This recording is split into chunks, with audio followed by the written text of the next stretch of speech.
First, though, we want to get to some of the big news of the day.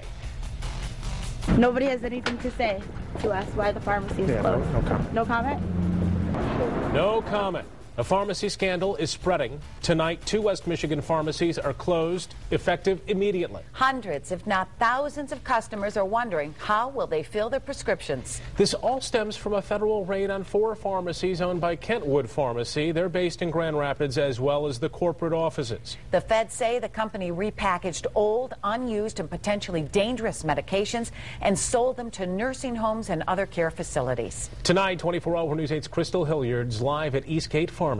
Crystal, how are people reacting in the neighborhood to that pharmacy shutting its doors abruptly without any notice?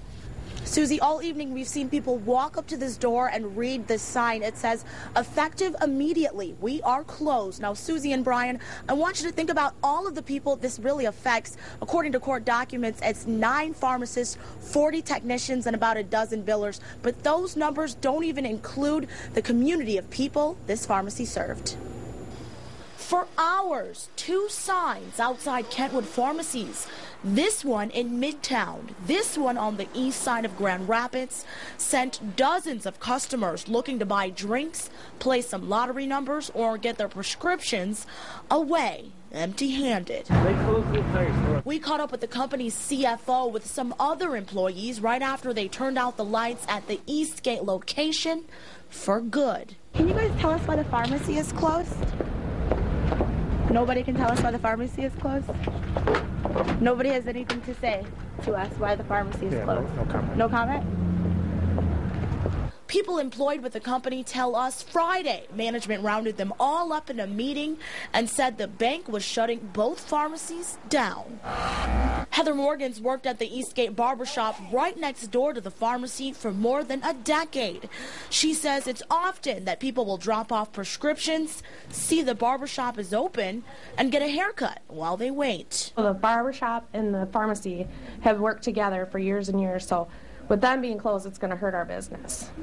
And that is sad. She's not the only one worried about the future here. Former customers tell us this pharmacy is a neighborhood staple. I hate that this store got shut down because I just live 10 houses away and I basically live out of the store. This is where like everybody came. Yeah, we just walk over here Saturdays, just come over, get some pops, candy, go back and just sit down and watch TV. It's sad. It's really sad that crime doesn't pay, and now they've hurt a whole community.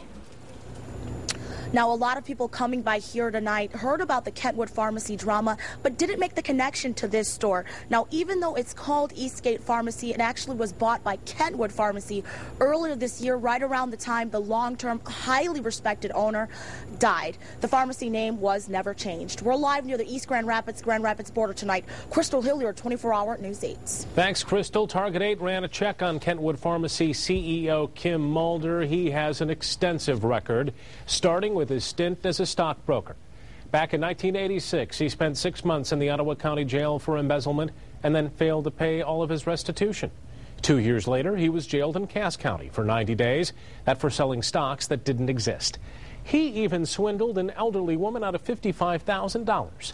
That woman's benefactor, a former Cass County commissioner, says Mulder never paid. If you ask me what I think of Ken Mulder, he is the biggest con artist that I ever knew. Also exposed, Mulder's wife, Joan.